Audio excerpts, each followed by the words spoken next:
तो आज का टॉपिक है, कौन लोग अपने आप को महात्मा समझते हैं? कितने लोग हैं जो अपने आप को महात्मा समझते हैं? उसमें स्त्री पुरुष का कोई भेद नहीं है। महान आत्मा, आत्मा में स्त्री पुरुष का कोई भेद नहीं होता है। शरीर में भेद होता है कि ये शरीर पुरुष का है, स्त्री का है। आत्मा के लिए कोई भेद नहीं है। तो कोई भी महात्मा हो सकता है। इसमें कितने महात्मा हैं जो अपने आप को महात्मा के लायक मानते हैं? कोई नहीं है। कौन? माता जी हाथ उठा रही थी। तो महात्मा का लक्षण क्या होता है? तो हमको महात्मा बनना चाहिए कि नहीं? बनना चाहिए। तो बनना चाहिए तो हम उसके लक्षण जानेंगे कि महात्मा कौन होते हैं, संत कौन होते हैं, असंत कौन होते हैं। तो हमारे शास्त्रों में इसका क्या वर्णन है कि किसको हम महात्मा बोल सकते हैं, किसको दुरात्मा बोल सकते हैं, किसको महाजन बोल सकते हैं, किसको संत बोल सकते हैं, किसको असंत बोल सकते हैं। तो यहाँ कितने लोग जो हैं जो झारखंड के मूल निवासी हैं? 1 2 3 संख्या ज्यादा है, मूल निवासी हैं। कितने लोग हैं जिसको रांची में अपना परमानेंट निवास बना लिए हैं? मतलब कि इनका मूल निवासी झारखंड के हैं और इन्होंने अपने को अपने परमानेंट सेटल कर लिया है रांची में। इतने लोग हैं। लेकिन आपका रियल घर झारखंड है कि रांची है कि और कहीं दूसरे जगह है? तो आपने तो परमानेंट सेटल कर लिया है रांची में, तो अब जाने की कहीं जरूरत नहीं। आप तो मूल निवासी हो गए हैं झारखंड के। मूल मतलब जड़, और उसका कोई अब नहीं है। मतलब यहीं के थे, यहीं रह जाएंगे, यहीं रहेंगे। तो कितने लोग हैं जो मूल निवासी झारखंड के हैं अभी भी? एक तो आप अभी मूल निवासी बने हुए हैं। मतलब आप झारखंड में ही जीना मरण यही है। चाहे कैसे भी रहें, हमको यही जन्म लेते रहना है, मरना है। हम झारखंड के बने रहेंगे और झारखंड के मूल निवासी कहलाते रहेंगे। तो एडमिनिस्ट्रेटिव डिफिनेशन नहीं बोल रहे हैं हमारा आत्मा का। मैं कोई शरीर नहीं हूं। जब इस इस्कॉन में आए हैं तो इस्कॉन क्या है? एक आध्यात्मिक केंद्र है जहां डिस्कशन होगी तो आत्मा लेवल पर ही होनी चाहिए कि जब हम सब दिव्य आत्मा हैं तो हमारा मूल निवास कहाँ है? मूल निवास कहाँ है? गोलोक धाम। गोलोक धाम की। और हम लोग विचरण कर रहे हैं, अपने धाम से विमुख हो गए हैं और कहां कहां के मूल निवासी मान बैठे हुए हैं। और हम लोग परमानेंट अपना निवास भी बना लेते हैं कि ये मेरा परमानेंट अस्थाई पता। मेरा अस्थाई पता ये है। टेम्पोररी पता जहां 2-4 साल रहते हैं उसको टेम्पोररी बोलते हैं, और जहां 10-20 साल रह गए उसको अस्थाई मान लेते हैं। मेरे क्या अस्थाई पता, ओरिजिनल अस्थाई पता कहाँ है? तो लिखा जाएगा कि ये आत्मा केयर ऑफ लॉर्ड कृष्णा, क्योंकि हमारे परम पिता हैं। आप लिखते हो पता में ना कि नाम लिखते हो कि मोहन लाल पिता, सन ऑफ हीरालाल। घर जो है कामड़े, रातू रोड, रांची। तो हम अपने मूल पता क्या देंगे?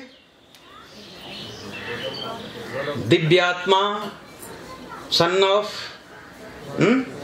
लॉर्ड कृष्णा, निवास गोलोक धाम।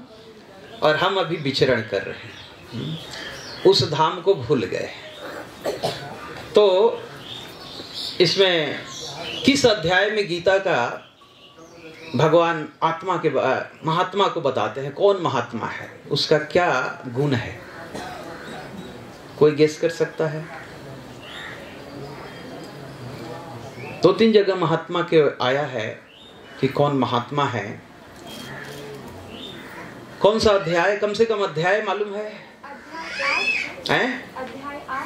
8 में क्या है? महात्मा कहीं है?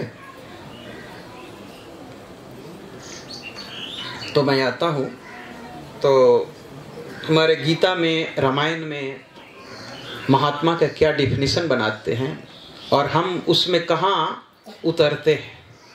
अपने आप को हम क्या है कि हम यहाँ पर अपने आप को सुधार करने आए हैं। कोई आया है यहाँ पर बिगड़ने के लिए? सब लोग अपने आप में जो गलतियां हैं हम भूल रहे हैं, उसको सीखने के लिए किसके द्वारा? शास्त्रों के द्वारा, न मेरे द्वारा न किसी के द्वारा। अगर मैं शास्त्र के लिए नहीं बोलता हूँ, शास्त्र के उल्टा बोलता हूँ, तो मैं यहाँ बैठने लायक नहीं। तो शास्त्र सम्मत बात होनी चाहिए। शास्त्रों में क्या भगवान ने बताया है, महात्मा का क्या लक्षण होता है, किसको हम महात्मा कह सकते हैं।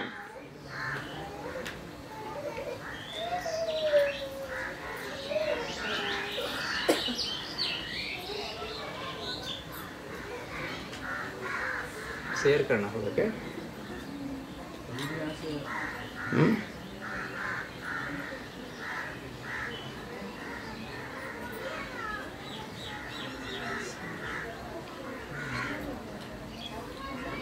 उसमें नहीं आ रहा है?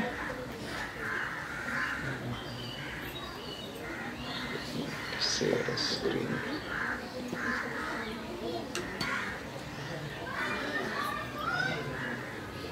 अभी आ जाएगा।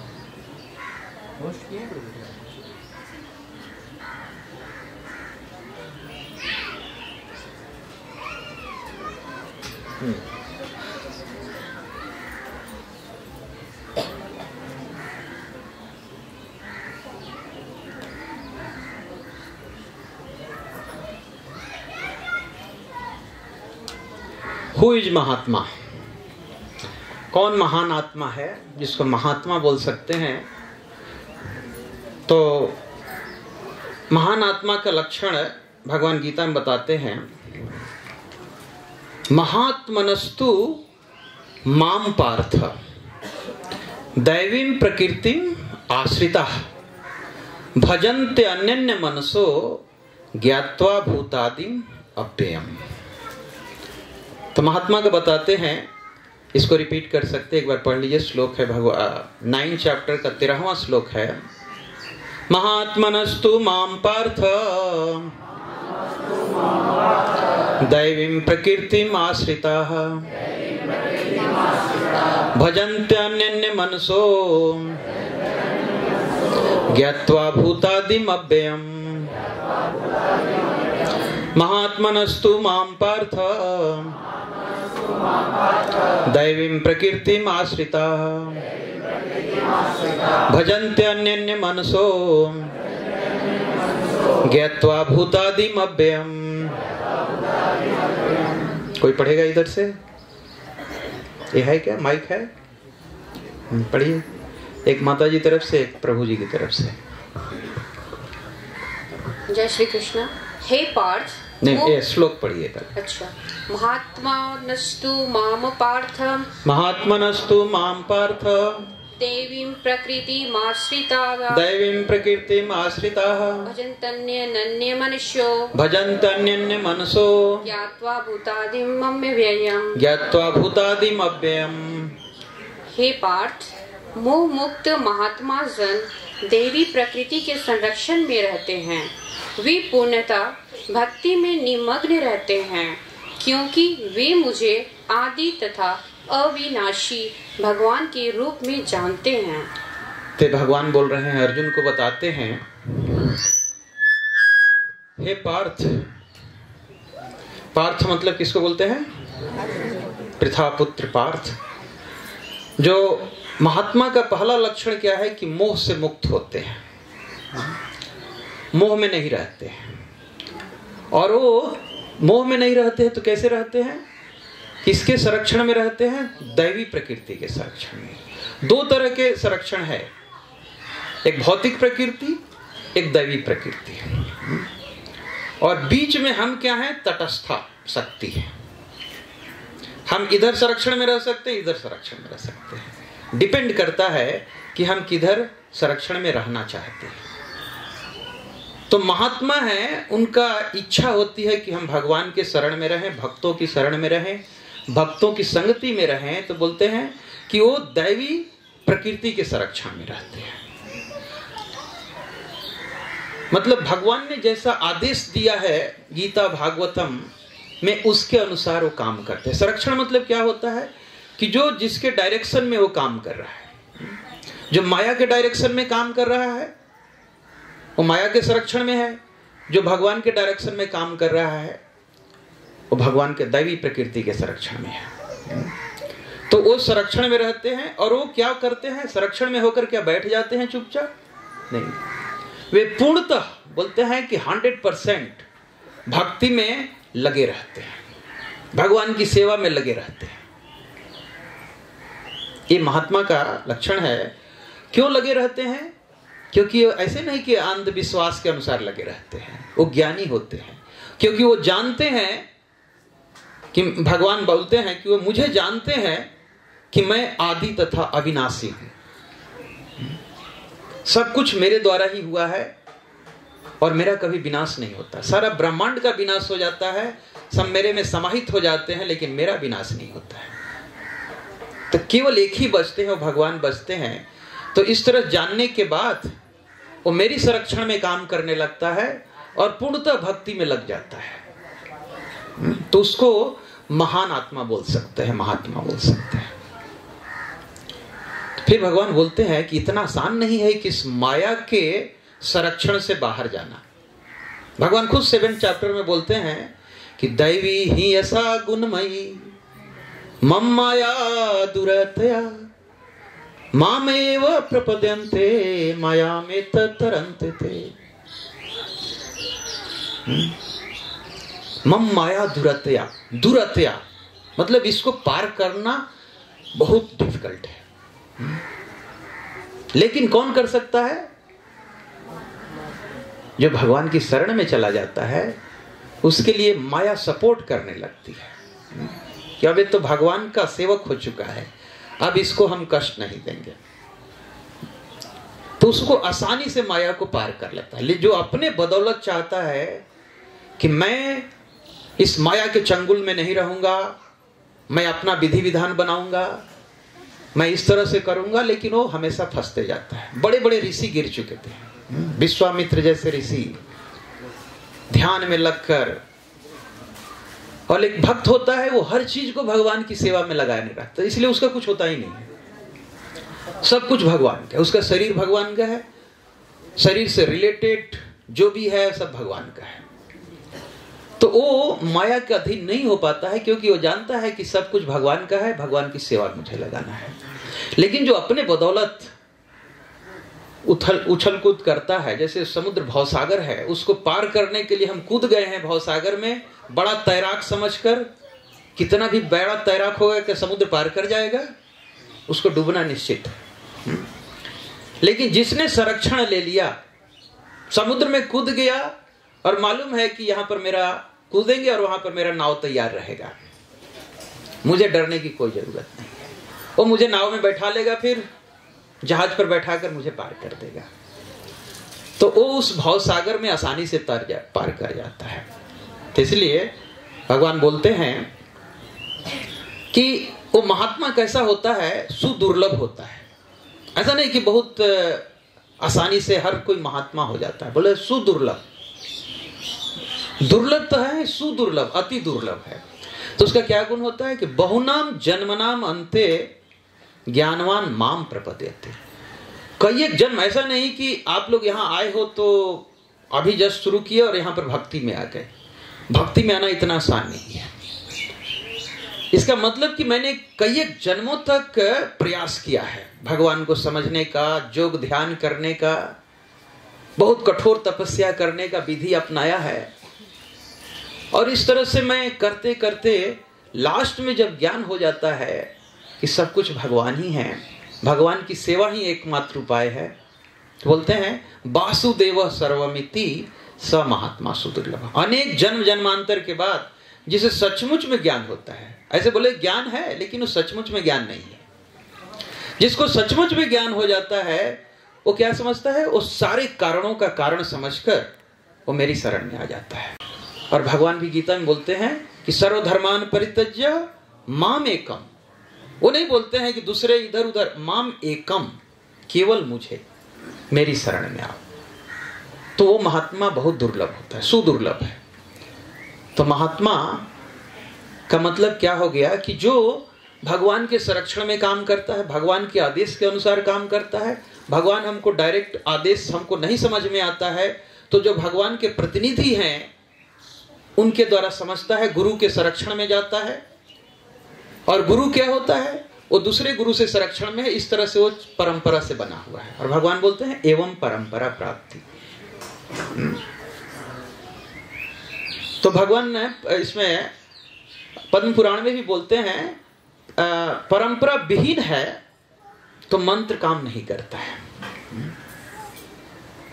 मंत्र निष्फल भवति, मंत्र जो है निष्फल हो जाता है हमारे, क्योंकि जब हमारा ये लिंक जुड़ा नहीं हुआ है।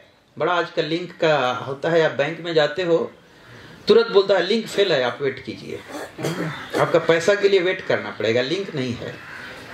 तो लिंक जो है, पहले लिंक ज्यादा नहीं समझ में आता था, लेकिन अभी लिंक तो हर जगह है। मोबाइल लीजिए, लिंक अभी है नहीं। जी पे कर रहे हैं, कुछ पेमेंट नहीं हो पा रहा है, लिंक फेल है। तो इस तरह से भगवान के साथ आपका लिंक जो है कि नहीं। जैसे बोलते हैं कि पावर हाउस है, पावर हाउस से जो है सब स्टेशन से होते हुए आपका ट्रांसफार्मर पर आया, आपके घर में बिजली आया। एक कहीं भी एक जगह फेल हो गया, यहाँ कुछ भी जलाते रहिएगा, एसी उसी कुछ चलेगा नहीं। कहीं से एक जगह से फेल हो गया, वो पावर हाउस से जुटा हुआ है, वो प्रॉपर डायरेक्शन में है, वो लिया, इसको ट्रांसफर किया, ऐसे आया, आपके घर में बिजली आ गई, आप काम करने लगते हो। तो उसी तरह से भगवान सारे सोर्स हैं और उनसे जोड़कर हमारे 4 संप्रदाय हैं। हम लोग ब्रह्म संप्रदाय को फॉलो करते हैं ब्रह्मा जी से। ब्रह्मा जी ने नारद जी को दिया, नारद जी से होते हुए परंपरा आई। प्रभुपाद जी उसके हमारे इस्कॉन के फाउंडर आचार्य हैं, उनसे ये ज्ञान होते हुए हम सबों के पास आ रहा है। तो हमको उस कड़ी से जोड़कर भगवान का क्या डायरेक्शन है समझना होता है। और सारे चीज जानने का पर्पस क्या होता है कि हमको भगवान की प्रेम भक्ति हो जाए। हम अपने जो घर को भूल गए हैं, हम अपने को मूल निवासी झारखंडी मान रहे हैं, उसको रिवाइव करें कि हम मूल निवासी गोलोक धाम के हैं। और उस गोलोक धाम में जाने का यही एक साधन भगवान ने दिया है, जो मनुष्य जोनी है। आप बंदर कुत्ते के शरीर में नहीं कर सकते। इस मनुष्य जीवन का हम किस तरह से ऐसे उपयोग करें कि जो इस शरीर को छोड़े और भगवत धाम को जा सके। एकदम डायरेक्ट रास्ता है। जहां शरीर छोड़ते हैं उसके बाद ये आत्मा का अलग अलग रास्ते हैं। सीधे भगवत धाम, देवी धाम, ब्रह्मलोक, पताललोक, डिफरेंट अलग अलग जोनियों में। तो आप अपने गंतव्य को जाना चाहते हो तो आपको टिकट लेना पड़ता है। जैसे दिल्ली जाना है तो ऐसे जाओगे, ट्रेन में जाकर बैठ जाओगे कि मुझे दिल्ली जाना है, तो आपको जेल में बंद भी कर देगा। टीटी उठाएगा, इसको लगाओ, फाइन लगाओ, बिना टिकट का है। और जाकर एयरपोर्ट पर जाओगे कि मुझे दिल्ली जाना है, मुझे इस इंडिगो के फ्लाइट से जाना है, तो क्या वहां पर आपको जाने देगा? घुसने ही नहीं देगा। पहले आपको पहले आइडेंटिटी कार्ड, टिकट चाहिए, तब घुसते हो। तो गोलोक धाम जाने के लिए भी आपको टिकट खरीदना पड़ेगा। और वो टिकट क्या है? टिकट क्या है? भगवान की भक्ति। भगवान की भक्ति का टिकट ले लिए, गुरु का आश्रय ले लिए। मैं दिखा सकता हूं कि मैं इस गुरु का शिष्य हूं, वो आइडेंटिटी है। आइडेंटिटी कार्ड लगता है और उसके साथ टिकट लगती है। तो हमारा टिकट क्या है? भक्ति। हम भगवान की भक्ति, भगवान के आदेश को कर रहे हैं, वो टिकट है।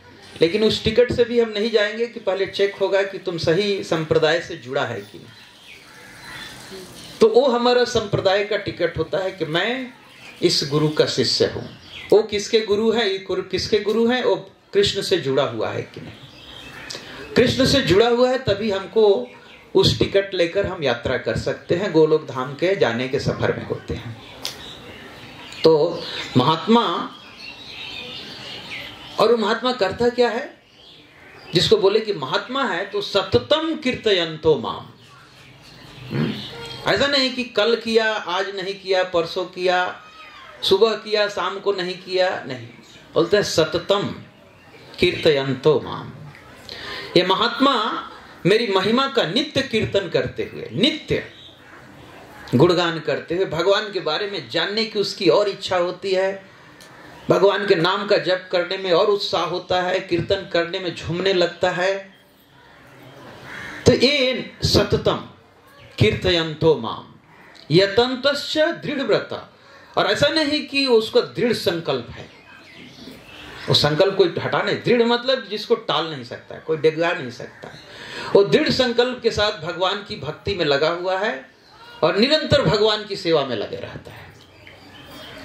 और साथ प्रयास करते हुए वो क्या करता है, मुझे नमस्कार करता है और भक्ति भाव से निरंतर मेरी पूजा करते रहता है। पूजा का बड़ा व्यापक रूप है। पूजा का ये रूप केवल नहीं है कि केवल अगरबत्ती दिखा दिए, दैट इज एक फॉर्म है पूजा का। भगवान के अर्चा विग्रह और भगवान में कोई अंतर नहीं है। तो कितने लोग यहाँ भगवान का दर्शन कर रहे हैं? भगवान का दर्शन हो रहा है कि नहीं यहाँ? तो हाथ उठाने में शर्म क्यों है कि नहीं दर्शन में? तब संकोच है, क्योंकि आपके सामने राधा माधव खड़े हैं, पंच तत्व हैं। क्योंकि हमारी दृष्टि जो है भौतिक है, हम भगवान को दिव्य रूप में नहीं दे सकते हैं। भगवान अपने को इस विग्रह रूप में, छाया रूप में करते हैं ताकि हम उनका दर्शन कर सकें, और दर्शन कर कर हम अपने आप को शुद्ध कर सकें। शुद्धता, हमारी आंखें शुद्ध होती है। आंखों की अब देखने की अभिलाषा दूसरे चीज न होकर भगवान के दर्शन करने की अभिलाषा होने लगती है। बार बार हम दर्शन करते हैं, श्याम रूप निहारते हैं, तो हमारी लालसा निरंतर देखने की हो जाती है। इसलिए सततम, सारी इंद्रियां सततम सेवा में लगने लगती है। आंख देखने को बेचैन होने लगेगी, कान सुनने को बेचैन होने लगेगा, जिह्वा बोलने के लिए और प्रसाद लेने के लिए बेचैन होने लगेगा। तो आपकी सारी इंद्रियां जो हैं भगवान की निरंतर सेवा में लगे रहने लगती है, और तब वो महात्मा का गुण आने लगता है। बोलते हैं किस तरह से करता है, तो हमारे जितने महाजन हैं, महाजनों का वर्णन है भागवतम में। स्वयंभू नारद शंभु। स्वयंभू बोलते हैं ब्रह्मा जी को, नारद, शंभु मतलब शंकर। ये सारे महान आत्मा है, महाजन है, जिसको हम लोग एक बोलते हैं आइडियल। हम देख सकते हैं कि महात्मा कैसा है, उनका गुण कैसा होता है। तो ब्रह्मा जी, नारद जी, शंकर, चारों कुमार, कपिल मुनि, मनु महाराज, प्रहलाद, जनक, भीष्म, बलि महाराज, ये सारे जो हैं पितामह भीष्म, बलि महाराज, सुखदेव गोस्वामी, और मैं मतलब स्वयं धर्मराज ये बोल रहे हैं। जमराज बोलते हैं कि मैं बरहवा, ये महाजन कैटेगरी में आते हैं। मेरे प्रिय सेवकों, अपने सेवकों को जमराज बताते हैं, यह परलौकिक धार्मिक सिद्धांत जिसे भागवत धर्म के रूप में जाना जाता है, यह सर्वोच्च भगवान के प्रति समर्पण और उनके लिए प्रेम। क्या है हमारा समर्पण और प्रेम? प्रकृति के भौतिक गुणों से अदूषित है, ये दूषित है, बाकी सब दूषित है, लेकिन जो सच्चा भगवान के प्रति प्रेम है वो कभी दूषित नहीं होता है। सामान्यतः मनुष्यों के लिए इसे समझना बहुत ही गोपनीय और कठिन है। भगवत प्रेम को समझना कि कैसे प्रेम क्या होता है, क्यों प्रेम में लोग पागल होने लगते हैं, भगवान के धाम को जाने के लिए बेचैन होने लगते हैं, और उनके लिए सुबह उठना कोई कठिन काम नहीं हो जाता है, मंगल आरती जाना कोई बहुत बड़ी तैयारी नहीं होती है, क्योंकि उनका नित्य साधना हो जाती है इस तरह से। तो बोलते हैं अगर कोई सौभाग्य से इसे समझ लेता है तो वह तुरंत मुक्त हो जाता है, और इस प्रकार वह वापस भगवत धाम। ये वर्णन आया क्योंकि जब अजामिल की कथा में, जब अजामिल जब शरीर त्यागने लगा तो जमदूत आते हैं कि इनको ले जाना है, ये तो बड़ा पापी था, कौन सा पाप नहीं किया है ये, तो एक तो घोर नरक में जाना चाहिए, जमराज इसको दंडित करेंगे, लेकिन लास्ट में उसने क्या बोल दिया? नारायण। किसको पुकारा? बगल में उसका पुत्र खड़ा था। नारायण बचा लो बचा लो। उसको तो होगा कि नारायण ही अब बचाएगा मुझे। तो भगवान का नाम ऐसा चीज है, दिव्य है, कि चाहे किसी के रूप में बोलो, अपने बेटा को भी बोलो नारायण, और नारायण खुद उनके सेवक दौड़ कर आ जाते हैं कि ये मुझे पुकार रहा है, क्योंकि ये दिव्य शब्द है। कृष्ण, राम, नारायण, भगवान के सारे नाम दिव्य हैं। और इसलिए हम लोग मंत्र जाप करते हैं कि दिव्य मंत्रों के जाप करने से मन की शुद्धि होती है। मंत्र मतलब मन को शांत करता है, मन को शुद्ध करता है, और हमारा मन भगवान में रमने लगता है। इसलिए मंत्र जब बहुत आवश्यक होता है। बोलते मंत्र करने से क्या फायदा, हम अपना कर्म करते हैं। तुम अपना कर्म सही ढंग से कर ही नहीं सकता है अगर तुम मंत्र का जाप नहीं करता है। मंत्र का जाप करने से ही तुम्हारा मन शुद्ध होता है, और तब सही कर्म को समझने लगते हो। नहीं तो कर्म कर कर ही उसमें फंसते जाते हो। तो इस तरह से भगवान राम के लिए भी, भगवान राम जब अयोध्या में थे तो अपने पुष्प वाटिका में विचरण करने गए चारों भाइयों के साथ, साथ में हनुमान जी भी थे। तो ये समय देखकर एकांत में भगवान को चारों भाइयों के साथ, हनुमान जी के साथ देखकर चारों कुमार को हुआ कि यही समय है कि हम लोग भगवान का दर्शन करें और उनसे कुछ आशीर्वाद ले जाकर। तो उसी समय ये चारों कुमार वहां पहुंच जाते हैं, और चारों कुमारों को देखकर भगवान क्या करते हैं? भगवान उनको दंडवत करते हैं, क्योंकि भगवान मनुष्य रूप में है। ये शिक्षा देते हैं कि कोई संत आता है तो ऐसे खड़े नहीं रहना चाहिए पेड़ की तरह। पेड़ जैसे जाओ तो भी खड़े रहता है, लेकिन हमारा क्या है? हमको दंडवत करना चाहिए, प्रणाम करनी चाहिए। तो इस तरह से संत चारों कुमारों को, जो 5 साल की उम्र के ही देखने में लग रहे हैं, छोटे बालक के ही रूप में, लेकिन हैं बहुत पुराने, ब्रह्मा के पुत्र हैं। और इस तरह से भगवान हाथ जोड़कर प्रणाम करते हैं, चारों भाई प्रणाम करते हैं, हनुमान जी प्रणाम करते हैं, और चारों कुमार अपने आप को धन्य मानते हैं कि बड़ा भाग्य से आपका दर्शन हुआ। और वो लोग वर क्या मांगते हैं? देहु भगति रघुपति अति पावनी, त्रिविध ताप भव दामन सावनी, प्रणत काम सुरधेनु कल्प तरु, होई प्रसन्न दीजे प्रभु यह बरु। ये चारों कुमार भगवान से वर मांगते हैं, देहु भगति रघुपति अति पावनी, ये अति पवित्र जो भक्ति है भगवान की, वो मुझे दीजिए। वो नहीं मांगते हैं कि मुझे घर दे दीजिए, बंगला दे दीजिए, गाड़ी दे दीजिए। चारों कुमार क्या मांगते हैं? अति पवित्र भक्ति जो है वो दे दीजिए मुझे।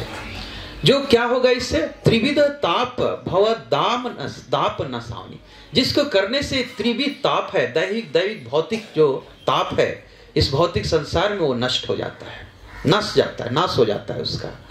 प्रणत काम सुरधेनु कल्प तरु, बोलते हैं आप तो कल्प तरु के तरह हैं,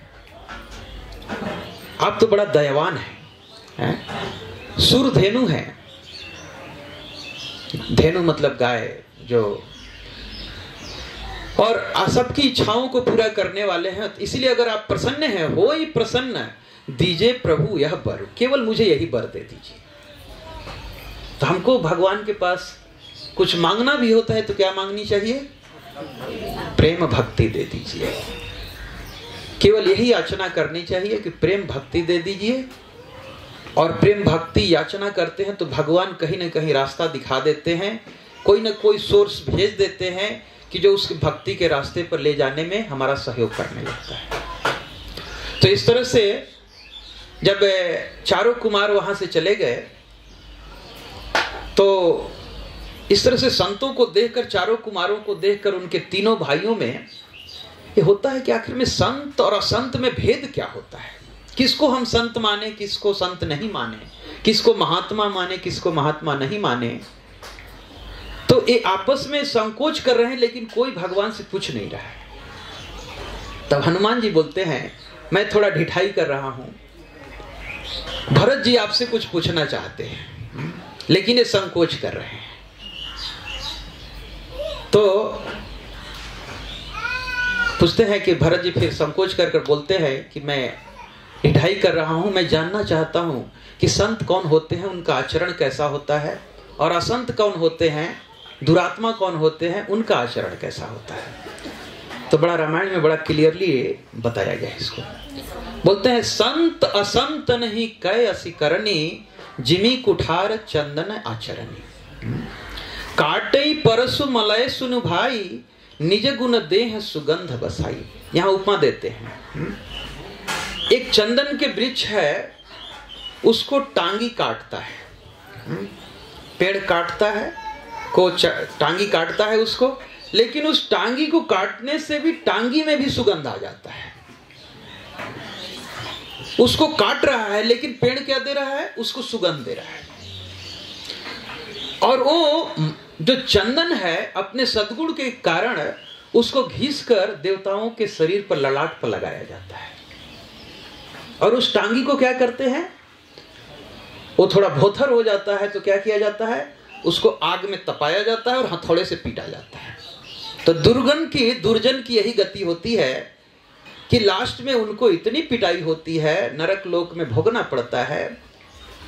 वो सज्जनों को कष्ट देते हैं, जैसे टांगी जो है चंदन को काटता है, लेकिन चंदन तभी भी उसको सुगंध दे रहा है, लेकिन उस टांगी की स्थिति होती है कि उसको आग में तपाया जाएगा, हथौड़े से पीट कर, और उसको धार तेज किया जाएगा। ताते सुर सिसनह चढ़त, जग बल्लभ श्रीखंड, अनल दाही पीटत, घन ही परसु बदन यह तंड। तो जो मलय पर्वत जो चंदन है, उसको श्रीखंड मतलब भगवान वल्लभ श्रीखंड के रूप में चढ़ाया जाता है, और उस टांगी को पीट पीट कर उसको तेज धार किया जाता है आग में जलाकर। तो संत का लक्षण बड़ा क्लियरली बताते हैं, संत विषय अलंपट शील गुनाकर। लंपट किसको बोलते हैं, ये जो कुछ नहीं मानता है, अपने मन का करता है, उल्टा पुल्टा करता है। अलंपट, जो लंपट नहीं होते हैं, वो विषय वासना में नहीं जाते हैं, और वो शील होते हैं, गुणों के खान होते हैं। और उनका लक्षण क्या होता है, पर दुख दुख, दूसरों के दुख को देखकर दुखी होते हैं, और दूसरे को सुख को देखकर सुखी होते हैं। तो आप अपने बीच में देख सकते हैं कि क्या मेरे में गुण है, क्या दूसरे में ऐसा है कि नहीं। हम पहचान कैसे सकते हैं कि इसमें महात्मा का गुण कुछ भी है कि नहीं, कि दुरात्मा का गुण है। तो स्वाभाविक उसका गुण होगा कि दुख को देखकर वो दुखी होगा, सुख को देखकर दूसरे का सुखी होता है। सम अभूत रिपु विमद विरागी, लोभा मरस हरस भय त्यागी। वो संभाव होता है और बैरागी टाइप से होता है। वो किसी चीज का लोभ नहीं करता है, वो हमेशा हर्षित रहता है, प्रफुल्ल रहता है, और उसको कोई भय नहीं होता है, निर्भीक रहता है, भय त्यागी। तो ये सारे गुण दिखाई देते हैं, तो महात्मा का लक्षण होता है। कोमल चित्त, उसका हृदय बड़ा कोमल होता है, कोमल चित्त। दीनना पर दया, दिन पर दया करता है। दिन दुखिया इन द सेंस से नहीं कि वो गरीब है, फटक पहना हुआ है, खाने को नहीं है, वो दीन है। हम सब दीन हैं, क्योंकि हमको समझ में नहीं है कि असली मेरे लिए क्या भला है। तो उस जीव पर कि इसको अपने भगवत धाम को छोड़कर झारखंड का निवासी मूल बैठा है। इसलिए मैंने पहले हाथ उठाया तो कितने लोग लगे, मैक्सिमम लोगों ने झारखंड निवासी के रूप में हाथ उठाया, क्योंकि हमने भूल गए हैं कि मेरा धाम कहाँ है। तो जो संत होता है हम लोगों पर दया करते हैं, और हम लोगों के पास आते हैं और ज्ञान देते हैं कि तुम्हारा एक घर नहीं है, क्यों इस ताप में सड़ रहे हो, इस जीवन का उपयोग करो, भगवान की भक्ति करो, भजन करो, और शरीर त्यागो, सीधे भगवान के धाम को चले जाओ। तो इसलिए बोलते हैं मन क्रम मम भगति अमर। उसका क्या होता है, मन से, कर्म से और वचन से वो भगवान की भक्ति में लगे रहता है। सबहि मान प्रद आपू अपान, वो सबको मान देता है, अपने मान की कभी परवाह नहीं करता है। तृणादपि सुनीचे न तरोरपि सही सुना, अमानी न मान देना, कीर्तनीय सदा हरि। भक्त का पहला लक्षण था कि वो हमेशा भगवान की भक्ति में लगा रहता है।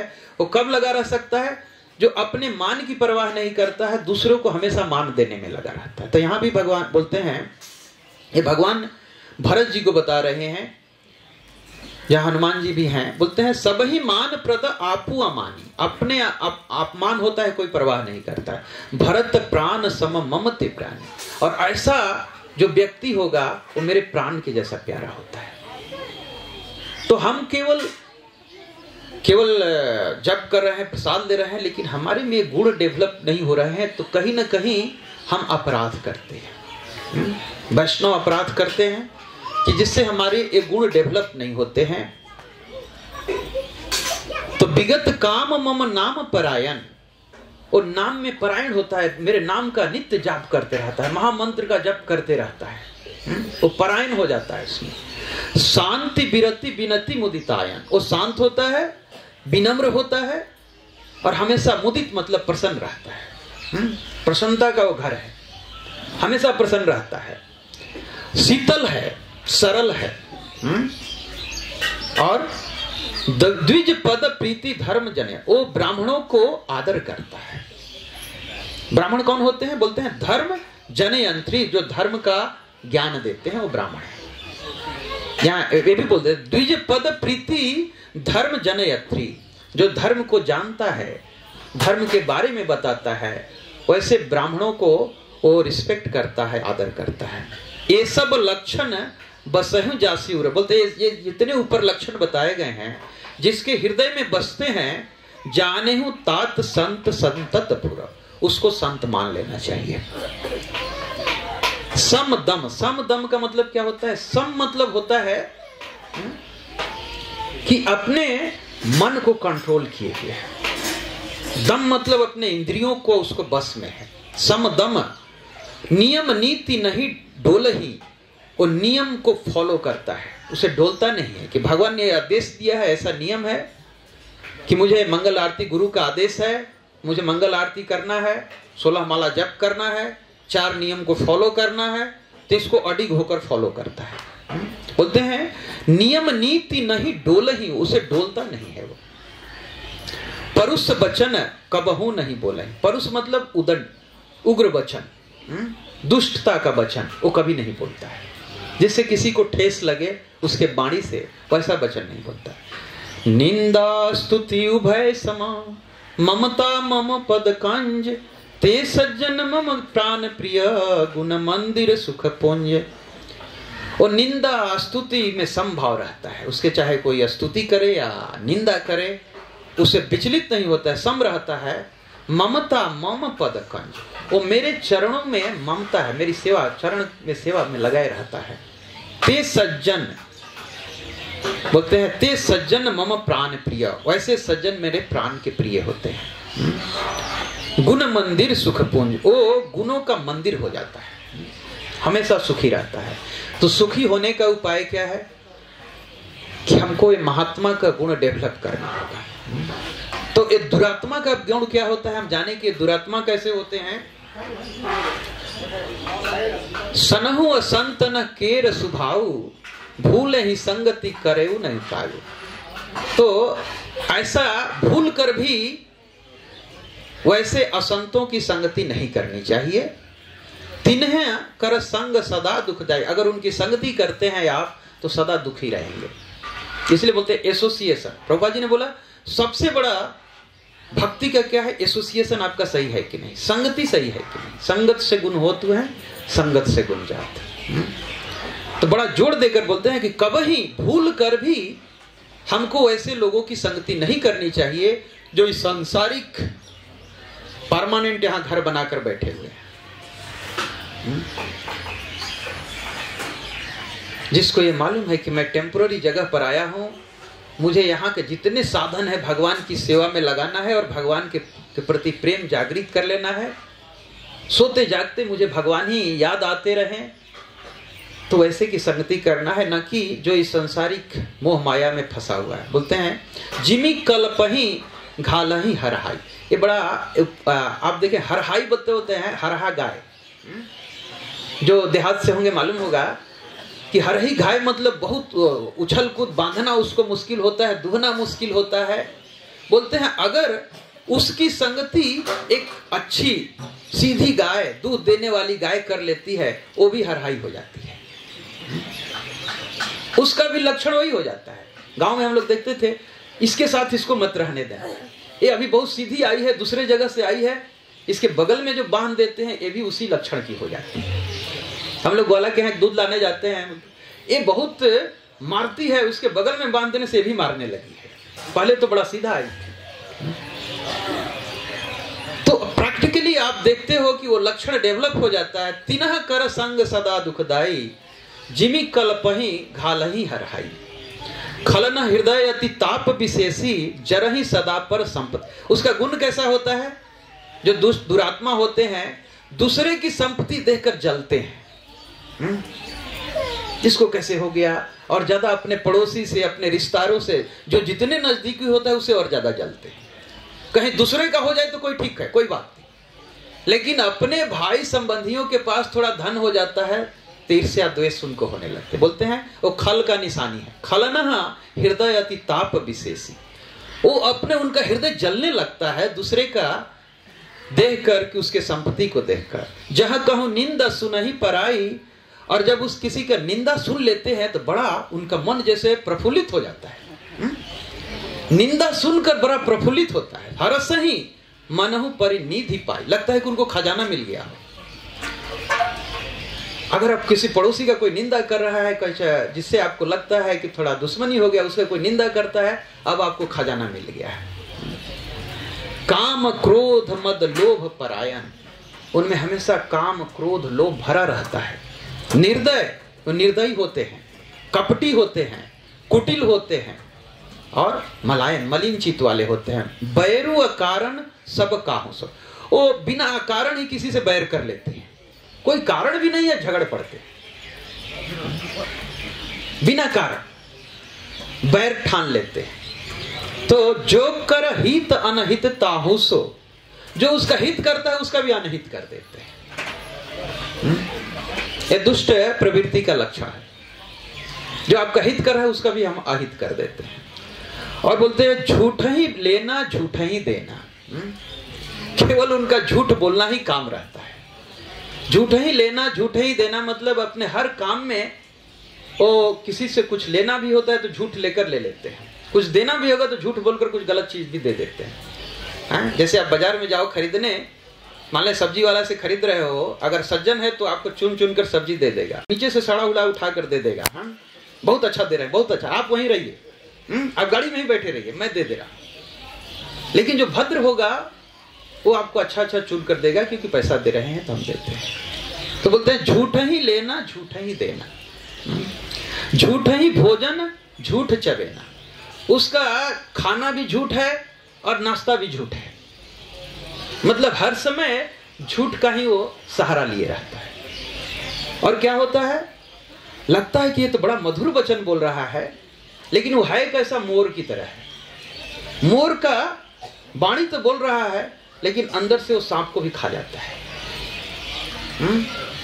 जहां सांप होता है वहां मोर चला जाता है तो सांप भागने लगते हैं, क्योंकि सांप मोर को खा लेता है। लेकिन वाणी बोलता है, नाचता है तो बड़ा सुंदर लगता है। तो ऐसे बोलेंगे जो दुर्जन होते हैं, बड़ा सुंदर वाणी बोलेंगे, बड़ा प्यारा लग रहा है, लेकिन अंदर में उनके सारे चीज है, कैसे इसको ठोस पहुंचाओ, कैसे इसको मैं कष्ट दूं। तो परद्रोही परदार रत, परधन पर अपवाद, ते नर पावर पाप में देह धरे मंजार। तो परद्रोही परदार रत, दार मतलब स्त्री होता है, पत्नी, और दूसरे से द्रोही होता है, दूसरे की स्त्री, दूसरे के धन पर लालच जमाए रहता है, और वो हमेशा पाप में जीवन करता है। और इसके बाद मनुजाद मतलब फिर वो नरक का भागी बन जाता है। तो हमारे ये सारे आचरण ये सिखाए। और मैंने जो इसका फोटो दिया कि संत का लक्षण, जैसे नारद मुनि, नारद मुनि को हम संत बोलते हैं, प्रभुपाद को संत बोलते हैं। क्यों बोलते हैं नारद मुनि को संत? कि नारद मुनि को आप देखिएगा कि जैसे ध्रुव महाराज जा रहे हैं जंगल में, 5 साल के बालक, माता के बोलने से कि ठीक है तुमको अपने पिता से भी बड़ा राज्य चाहिए तो तुम जाओ तपस्या करो, भगवान को प्रसन्न करो। तो भगवान कहाँ मिलेंगे? तो जंगल में जाकर ध्यान करो। वो तो बोल दिया ऐसे ही, लेकिन वो बड़ा दृढ़ थे। 5 साल के बालक चल दिए। माता ने केवल बोला कि जाओ जंगल में तपस्या करो। वो सोचेगी कि सोची भी नहीं थी कि 5 साल का बालक जंगल में चला जाएगा, लेकिन वो इतना दृढ़ थे, चल दिए। और उनको टेस्ट लेने के लिए कि सही है, दृढ़ है कि नहीं, नारद मुनि पहुंचते हैं और बोलते कहाँ जा रहा है छोटा सा बालक, इस जंगल में इतने सारे बाघ शेर हैं, कहीं खा जाएंगे तुमको। बोलते आप हट जाइए, हमको भगवान बचाएंगे, मेरी माँ ने बोली है। इतना दृढ़ विश्वास, जैसे गुरु माता पिता पर विश्वास होनी चाहिए। भगवान हैं तो मेरे रक्षा करेंगे, आपको कुछ अगर मेरे को हेल्प करना है तो करिए, नहीं तो आप जाइए यहाँ से। तो नारद मुनि को लगा कि इतना दृढ़ है छोटा बालक, इसको सही रास्ता दिखाना चाहिए, कैसे तपस्या करनी चाहिए। तब नारद मुनि वो बताते हैं कैसे कैसे तपस्या करो, किस तरह से करोगे कि भगवान प्रसन्न हो जाएंगे। तो नारद मुनि हमेशा जहां भी देखिए कि कोई साधना की तरफ प्रवृत्त होता है तो नारद मुनि हेल्प करते हैं, और जहां भक्ति होती है कहीं न किसी रूप में नारद मुनि प्रेजेंट रहते हैं। हम लोग को भले ही नहीं दिखाई दे, वो ज्ञान चक्षु नहीं है हमारे पास, लेकिन नारद मुनि प्रेजेंट रहते हैं।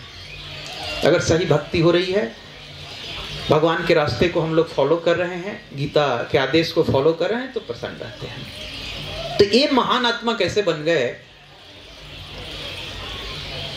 अपने ही बारे में बताते हैं भागवतम में कि मैं तो एक दासी पुत्र था, मैं कोई बहुत बड़ा अमीर परिवार में नहीं था, मैं कोई बड़ा ज्ञानी भी नहीं था, मैं तो एक दासी पुत्र था जिसको पढ़ाई का ABCD भी नहीं मालूम था। जन्म लिया दासी के यहाँ, और वो दासी जो सेवा करती थी, गांव पालन करती थी, संत मुनि आते थे वहां उनकी सेवा करती थी। तो वो जब संत मुनि आने सेवा करते थे तो उनका हम भी माँ का सहयोग करते थे, और इस तरह से सहयोग करते करते उन संतों की सेवा करते करते उनके जो जूठे छोड़ देते थे, मैं उनको उनके आज्ञा लेकर मैं खा लेता था। तो महाप्रसाद को ग्रहण कर लेता था। उसको महाप्रसाद क्यों बोल रहे हैं? प्रसाद तो भगवान के पास से आया, लेकिन जब उसको संत ग्रहण कर लेते हैं तो महाप्रसाद हो जाता है। इसलिए जब भोग लगाते हैं तो भोग लगाने के बाद गुरु महाराज के लिए फिर छोड़ते हैं, हम सीधे नहीं खाने लगते। पहले गुरु महाराज को अर्पण करते हैं, गुरु परंपरा को अर्पण करते हैं, कि ताकि उस प्रसाद को पहले ले ले, ताकि वो महाप्रसाद बन जाए। ऐसे हम लोग बोलते हैं महाप्रसादे गोविंदे, ऐसे प्रसाद भगवान की कृपा है, लेकिन वो महाप्रसाद बन जाता है क्योंकि वो गुरु परंपरा के द्वारा आपके पास आ रहा है। ऐसे नहीं कि डायरेक्टली आ गया कि आपके पास आ गया, तो भगवान ने ग्रहण किया, गुरु परंपरा के द्वारा उसको आया, फिर उस तरह से आपके पास महाप्रसाद। तो उसी तरह से नारद मुनि उन संतों के जूठन को स्वीकार करते, ग्रहण करते, और उनको कोई जाकर हार्वर्ड यूनिवर्सिटी में पढ़ना नहीं पड़ा कि बड़ा ज्ञानी बन जाए, और कोई जाकर बड़ा मैनेजमेंट का कोर्स नहीं करना पड़ेगा कि बहुत बड़ा मैनेजर बन जाते हैं। वो संत पुरुषों की सेवा करने से ही, क्योंकि हम जब सच्चिदानंद के पार्ट हैं, सच्चित आनंद, हमारा स्वरूप कैसा है?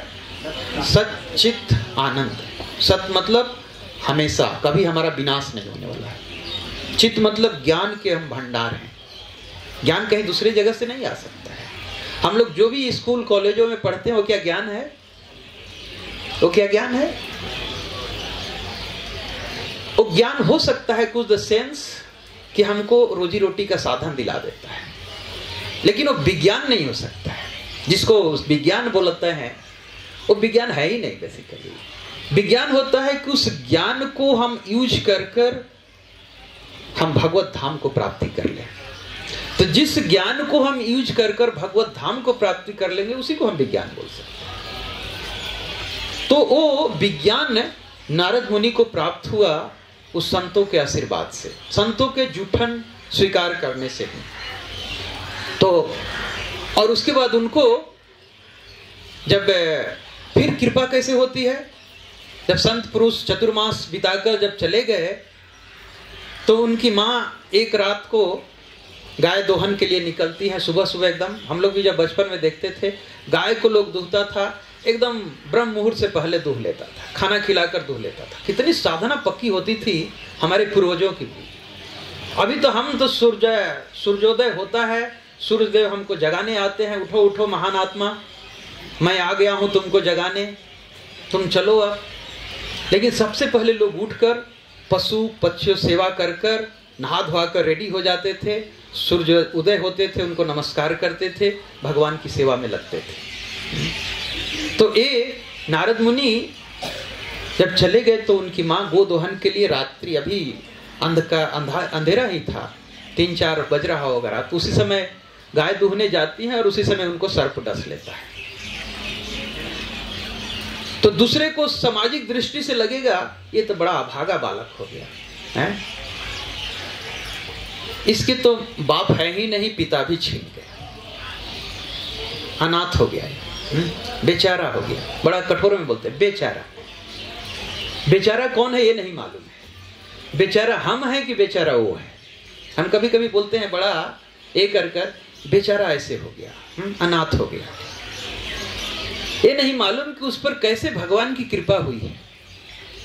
और नारद मुनि ने क्या किया, वो भगवान की कृपा समझा कि अभी तो माता थी तो हमको रहना था इसकी सेवा के लिए, हम अकेले छोड़कर जा नहीं सकते थे, अब तो हम स्वतंत्र हो गए। अब जो हमको संतों ने जो भी मैंने उनसे सुना है, श्रवण, इसलिए श्रवण बहुत इंपॉर्टेंट है। हम कितना अटेंटिव श्रवण करते हैं, भक्ति का पहला गुण, महात्मा होने का पहला गुण, हम कितना अटेंटिव श्रवण करते हैं, कितना ध्यान से करते हैं। क्योंकि नवधा भक्ति में पहला आता है श्रवण।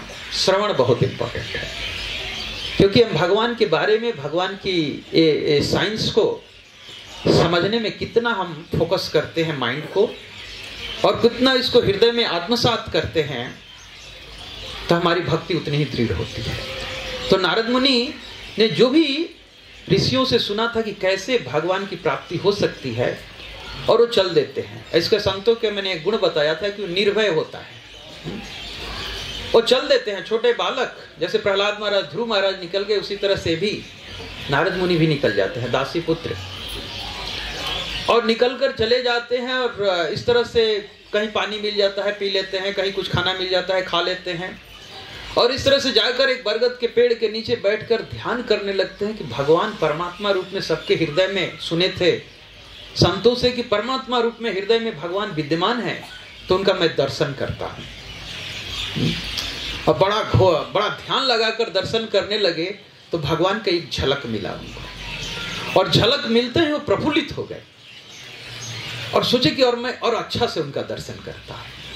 तो फिर ध्यान लगाने लगते हैं, बार बार कोशिश करें, भगवान दर्शन नहीं देते हैं। तब वो विचरण करने लगते हैं, भगवान की सेवा के लिए जगह जगह घूमते हैं, और इस तरह से भगवान की ये जो भक्ति, साधना भक्ति में लग जाते हैं। और साधना भक्ति करते करते शरीर को छोड़ते हैं तो ब्रह्मा पुत्र के रूप में अवतरित होते हैं। तो ये संत का स्वभाव मतलब होता है कि वो गुरु शास्त्र के आदेश को 100% फॉलो करें। हम ऐसा नहीं कि मन में आ रहा है तो करेंगे, नहीं करेंगे, वैसे नहीं।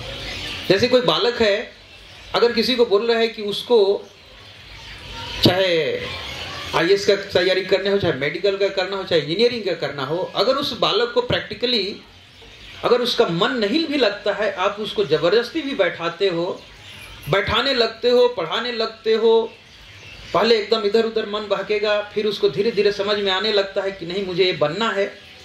और जब इसको ये हो जाता है कि मुझे बनना ही है, पहले आता है कि बनना है, और फिर होता है कि मुझे बनना ही है, तो फिर आपका रोल खत्म हो जाता है। वो खुद अब बेचैन हो जाता है कि मैं अब क्या पढ़ूं, किससे पूछूं, कैसे करूं कि मैं इसको कंप्लीट कर लूं। इनिशियली जब भक्ति में आते हैं तो मन हमारा उसी बालक की तरह होता है, इतनी आसानी से नहीं स्थिर होता है, लेकिन हमको जबरदस्ती उसको लगाना पड़ेगा। हमको जाना है, सुनना है, और इतना माला रोज जप करना है, सुबह उठ जाना है, संध्या आरती करना है, भगवान के लिए ही भोजन बनाना है, नहीं तो मैं भोजन ही नहीं बनाऊंगी। घर में ठान ले कि भोजन बनेगा तो केवल भगवान के लिए, नहीं तो भोजन ही नहीं बनेगा। तो इस तरह से जब लग जाता है, दृढ़ हो जाता है, गोल उसको मालूम है कि मुझे कहाँ, मैं झारखंडी नहीं हूं ना बिहारी हूं, मैं गोलोकवासी हूं, तो मुझे गोलोक जाना है, और उसकी वो तैयारी में लग जाता है। तो ये ऑटोमेटिक बाकी जो सारे संतों के गुण, महात्मा के गुण हैं, वो ऑटोमेटिक उसको साइड इफेक्ट होता है, बोलते हैं इसका साइड इफेक्ट है। उसके लिए प्रयास नहीं करता है कि हमको कोई गलत बोल देगा तो मैं उसके सह लूँ, वो ऑटोमेटिक धीरे धीरे होने लगते हैं। वो मान अपमान से दूर होने लगता है, दूसरे के दुख में दुखी होने लगता है, सुख में सुखी होने लगता है, सब पर दया होने लगती है कि कैसे इसको भगवत भक्ति में लगाया जाए।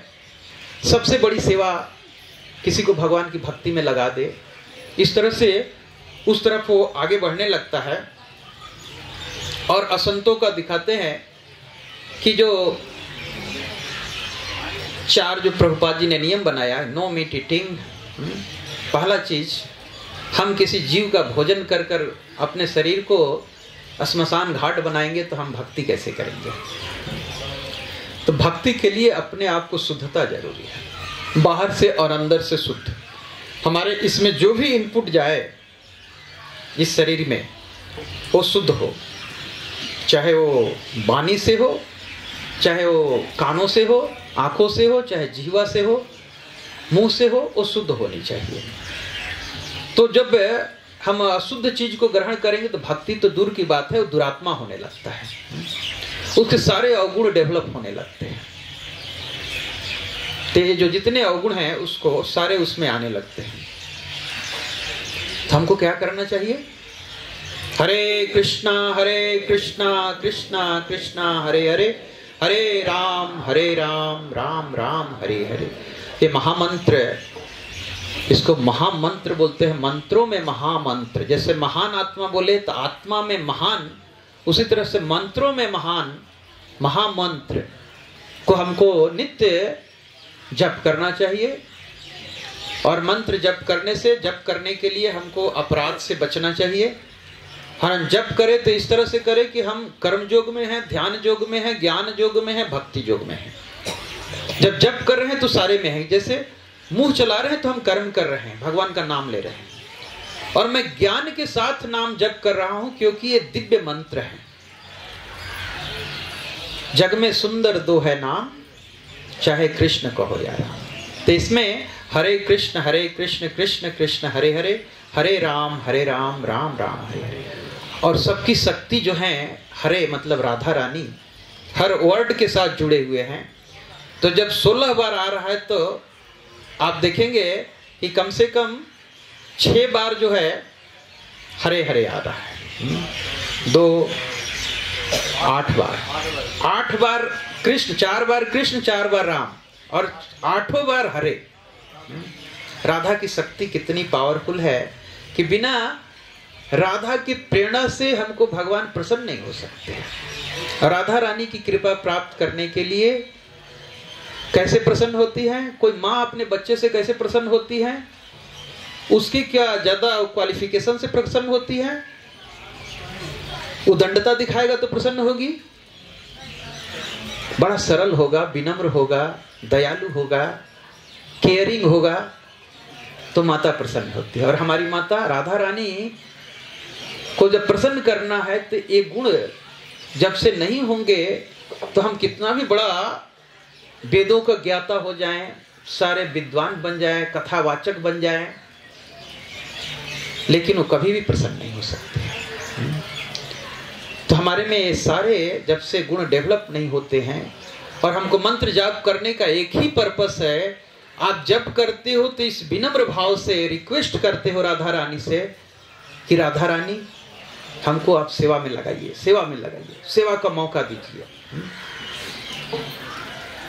और सेवा का मौका पाने के लिए बेचैन रहते हो। इसलिए जब मंदिर में आओ तो आपको ऐसा नहीं कि सेवा लेने के लिए तत्पर होना चाहिए, सेवा देने के लिए तत्पर होना चाहिए। जब भी मौका मिले, कुछ भी सेवा है, वो मौका को गंवाना नहीं चाहिए। जो भी अपॉर्चुनिटी मिलता है ग्रैब कर लीजिए। जैसे बोलते हैं लास्ट में कि प्रिंस सेवा, मतलब क्या? भगवान के बर्तन को धोना, जो भोजन बन रहे हैं उसको धोने की सेवा।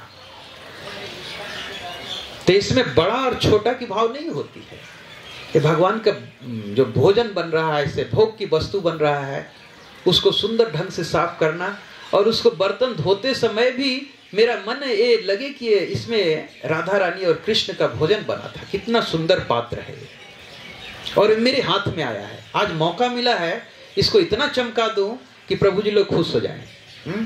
अगले दिन देखे क्या आप सुंदर इसमें प्रसाद बन सकता है। तो ये छोटी छोटी सेवाओं का हमको ग्रैब करना चाहिए, पकड़ना चाहिए। कहाँ लग रहा है कि हमको ऐसे नहीं कि टूट पड़े कि पहले मुझे प्रसाद मिल जाए, धक्कम धुकी कर कर घुस जाए, ये भक्ति नहीं है।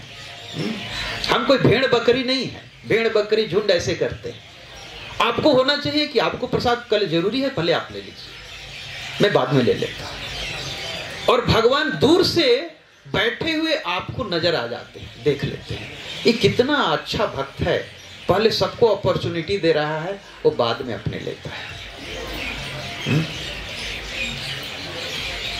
इसलिए माता जी लोगों से विशेष रिक्वेस्ट होता है कि जब, क्योंकि अक्सर देखा जाता है कि मंदिर में भी पूजा करने के धक्कम धुकी, हम पहले पहुंच जाएं, प्रसाद लेना होगा तो हम पहले पहुंच जाएं। ये क्या कर रहे हैं आप? भक्ति सीख रहे हैं? भक्ति का तो पहला ही गुण होता है कि हमको पहले दूसरे को हेल्प करना है। जो आगे बढ़ता है, जो बड़े हैं, बुजुर्ग हैं, उनको पहले हमको प्रसाद दे देना चाहिए, उनको बैठाकर आदर के साथ बैठाकर दे देना चाहिए। फिर हमको प्रसाद में अगर सेवा कहाँ जरूरत लग रहा है वहाँ सेवा में लग जानी चाहिए। और ये सारे गुण डेवलप करने के लिए ही हम भक्ति आते हैं। छोटे छोटे चीज़ों से हमारी भक्ति दृढ़ होती जाती है और हम भगवान के प्यारे होते जाते हैं। भगवान बोलते हैं मेरा प्रिय वही हो सकता है जिसमें सारे गुण हैं। भगवान को ना आपका रूप पसंद है, ना रंग पसंद है, ना लंबा चौड़ा छोटा मोटा, कुछ मतलब नहीं रहता है। भगवान गुणग्राही हैं, गुण को ग्रहण करते हैं। कैसे गुण हैं? तो हमको ये तीनों गुणों से परे उठना है, सतो रजो तमो गुणों से। इवन हम तो सतो गुण में भी नहीं आ पाते हैं। रजो गुण होता है कि मुझे ही चाहिए, मुझे ही चाहिए, मुझे ही चाहिए, पहले मुझे चाहिए। और तमोगुणी होता है मैं इसको धक्का दुक्कर हटा कर मैं ले लेता, दो मुक्का दूंगा मैं पहले चला जाऊंगा। तमोगुणी। रजोगुणी वाला मुक्का नहीं देगा लेकिन वो पहले पहुंच जाएगा। और सतोगुणी वाला क्या करेगा? माता जी आप पहले ले लो, आप ले लो, आपको जरूरत है। तो हर चीज में हम क्या इस गुणों से ऊपर उठ रहे हैं कि नहीं? और दिव्य गुण की स्थिति में होता है वो सबको दिव्य आत्मा की तरह देखने लगता है, सबको रिस्पेक्ट करता है, उसमें कोई बड़ा छोटा का भेद नहीं रह जाता है, समभाव देखने लगता है। और इसलिए गीता में भगवान क्या बोलते हैं 5वें अध्याय में, ज्ञानी किसको बोल सकते हैं? कौन ज्ञानी है? विद्या विनय संपन्न। अगर सही विद्या जिसकी हो गई तो विनम्रता का वो खजाना हो जाना चाहिए। विद्या विनय संपन्ने ब्राह्मणे गवि हस्तिनी, ब्राह्मण गाय हाथी, ब्राह्मण गवि हस्तिनी सुड़ी चैव स्वपाके च। चाहे कुत्ता हो चाहे चंडाल, कुत्ता को खाने वाला हो, सबको एक भाव से देखने लगता है। क्योंकि अब उसको शरीर दिखाई देता है कि ये कपड़े की तरह पहने हुए है, लेकिन वो उसमें दिव्य आत्मा है। वो अभी कुत्ता का शरीर धारण किया है या चंडाल है, कुत्ता को खाने वाला है, या वो ब्राह्मण है या हाथी है, उस सब में आत्मा को देखने लगता है। इस तरह से एक गुण जब आने लगते हैं, और ये कैसे आएगा? हम लोग ऐसे कोई टपके हुए नहीं है कि भगवान ने भेज दिया है कि जाओ सबका उद्धार कर दो। हम लोग बद्ध जीव हैं, बंधे हुए हैं। हम लोग भजन में गाते हैं कृष्ण पृष्ठाय भूतले। प्रभुपाद जी को बोलते हैं आपको भगवान ने भेजा था हम सबको उद्धार करने के लिए, क्योंकि 70 साल की आयु में 10 साल के अंदर, 70 से 80 10 साल के अंदर में पूरे विश्व में 14 बार भ्रमण करते हैं, 108 सेंटर बनाते हैं, कितने गुरुकुल बनाते हैं। हम लोगों के कई एक जन्म लग जाएंगे तभी भी नहीं कर पाएंगे ऐसा। न कोई कर पाया है न कर पाएगा, इतना अद्भुत। इसलिए नारद मुनि के नीचे मैंने किसका फोटो रखा? प्रभुपाद जो हमारे अभी जस्ट फाउंडर आचार्य हैं, कितने बड़ा खजाना हम लोगों को देकर गए हैं। उनकी किताबों को अगर हम पढ़ने लगेंगे तो कई एक जन्म लग जाएंगे, और 10 साल के अंदर में उतनी सारी चीज देकर गए हैं। तो सारी चीजों को पढ़ने का पर्पस है कि हम केवल पढ़ें और इस कान से सुने और इस कान से निकाल दें, वैसे नहीं होता है। तो एक बार बोलते हैं कि श्रोताओं, यहाँ श्रोता हैं तो यहाँ 4 तरह के श्रोता होंगे। तो एक एग्जाम्पल बड़ा सुंदर दिया था कि एक आदमी बाजार में गया और उसको खिलौना खरीद रहा है, मिट्टी का खिलौना। चारों खिलौना एक जैसे, रंग रूप सब, आंख नाक कान सब सेम एक जैसे, लेकिन बेचने वाला बोलता है कि इसका दाम 25 रुपया है, इसका 50 रुपया है, इसका 75 रुपया है, इसका 100 रुपया है। खरीदने वाला बड़ा दुविधा में पड़ जाता है कि चारों तो सेम ही है, एक 25 का एक 100 का, ऐसा कैसे हो सकता है। तो यहाँ गुण का हमने डिस्कस किया। सब देखने में एक ही है, लेकिन उसके अंदर में क्या गुण भरा हुआ है। तो उसने दिखाना शुरू किया कैसे। एक तार लिया और एक खिलौने के कान में डाल रहा है, कान में तार घुसिए नहीं रहा है, बोला कि 25 रुपया का खिलौना है। दूसरे खिलौने के कान में तार डाला तो इस कान से निकल गया, इस कान में निकल गया, इधर डाला और इधर निकल गया, 50 रुपए का खिलौना। और तीसरे के कान में डाला तार, इस कान से घुसा, मुंह से निकल गया टेढ़ा होकर, सीधा हो गया तो 50 रुपया, तार ऐसे गया और इसको टेढ़ा होकर मुंह से निकल गया 75 रुपए का। और चौथा खिलौना जो 100 रुपए का था, उसको इस कान में डाल रहा है और घुसे जा रहा है, घुसे जा रहा है, घुसे जा रहा है, फिर बाकर बाहर निकल रहा है। बहुत सारा तार घुस गया और फिर घुसकर अंदर से फिर बाहर निकल रहा है, 100 रुपया का। तो उसी तरह श्रोता भी 4 हैं। एक है कि जो यहाँ बैठे हैं उनके कान में घुसिए नहीं रहा है, 25 रुपए के, उनको कितना भी बोलो उनका कान में जाता ही नहीं, उनका तो ध्यान कहीं दूसरे जगह है। घर के पतोहू, झगड़े, वो दोस्त, वहां पार्टी, वो पार्टी, उनका कान में कुछ जा नहीं रहा है। यहाँ है 2 घंटा बिता दिए, कान में कुछ गया नहीं। दूसरे होते हैं इधर से सुने, इधर निकाल दिए, 50 रुपए कम से कम सुना, लेकिन सुनकर उसके अंदर कुछ गया नहीं। यहां गया, यहां के बाहर गया, आज संडे है, मंडे सब गायब, जो कर रहे थे वही शुरू, कोई बदलाव नहीं। और तीसरा है सुना और जाकर लोगों को बताने लगा, मुंह से बोलने लगा, मतलब यहां से घुसा और मुंह से निकल रहा है। मैंने आज ये सुना, बहुत अच्छा लगा, हमको ऐसे ही करना चाहिए, 75 रुपए का। भले ही उसने अभी बदलाव अपने में नहीं किया है, लेकिन वो बोलना शुरू कर दिया। और चौथा है सुना, अपने में बदलाव लाया, हृदय को शुद्ध किया, हमको ऐसे महान आत्मा के रूप में होना चाहिए, बदलाव लाया, और फिर जाकर दूसरों को भी बोलने लगा कि ये सब चीज करो, यही जीवन का उद्देश्य है, जीवन बड़ा दुर्लभ है। तो वो 100 रुपए के लायक है। तो हमको कैसा होना चाहिए? तो जो सुने, श्रवण अच्छा होनी चाहिए। जब श्रवण अच्छा होगा तभी हम उसको आत्मसात करेंगे। अप्राप्य माम निवर्तन्ते मृत्यु संसार वर्तते। जिसको श्रद्धा नहीं, अश्रद्धा है, वो इसी मृत्यु संसार में भटकते रहते हैं, उनको कभी उद्धार होने वाला नहीं है। तो जिसको पहला गुण होता है श्रद्धा है, उसको फॉलो किया, बदलाव लाया, फिर दूसरे जीवों में भी बदलाव के लिए प्रेरित कर रहा है, कोशिश कर रहा है। भले ही उसका रिजल्ट मिल रहा है या नहीं मिल रहा है, वो भगवान को छोड़ दिया है। भगवान बोलते भी हैं कि अपना कर्म करो, फल की इच्छा मत करो। तुम्हारा काम है कि लोगों को प्रेरित करना कि जीवन बड़ा दुर्लभ है, भगवत भक्ति करो, इस्कॉन सेंटर है, संडे को आओ, कथा सुनो, प्रसाद ग्रहण करो, फिर अपने आप में बदलाव लाओ। सुबह मंगल आरती तैयारी करो, घर को गॉड सेंटर बना दो, सेल्फ सेंटर ना होकर गॉड सेंटर हो जाए। और इस तरह से करेंगे तो निश्चित रूप से भगवत धाम गारंटी है। प्रभुपाद जी बोलते हैं इस तरह से करोगे तो मैं खींच ले जाऊंगा, मैं खींच ले जाऊंगा, मैं तुम्हारा इंतजार करूंगा वहां। तो ये इस तरह से भगवान की भक्ति कर कर हम धाम को जा सकते हैं। हरे कृष्णा। जय श्रील प्रभुपाद की जय। किसी का कोई प्रश्न हो तो एक दो प्रश्न हम लोग ले सकते हैं, उसके बाद आरती होगी।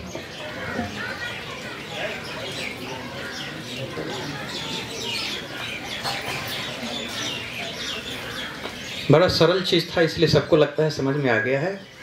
और हम उम्मीद है कि 100 रुपये वाले बनेंगे, अपने में बदलाव लाएंगे और भक्ति करेंगे, और इस तरह से अपने करेंगे दूसरों को भी लेकर आते हैं।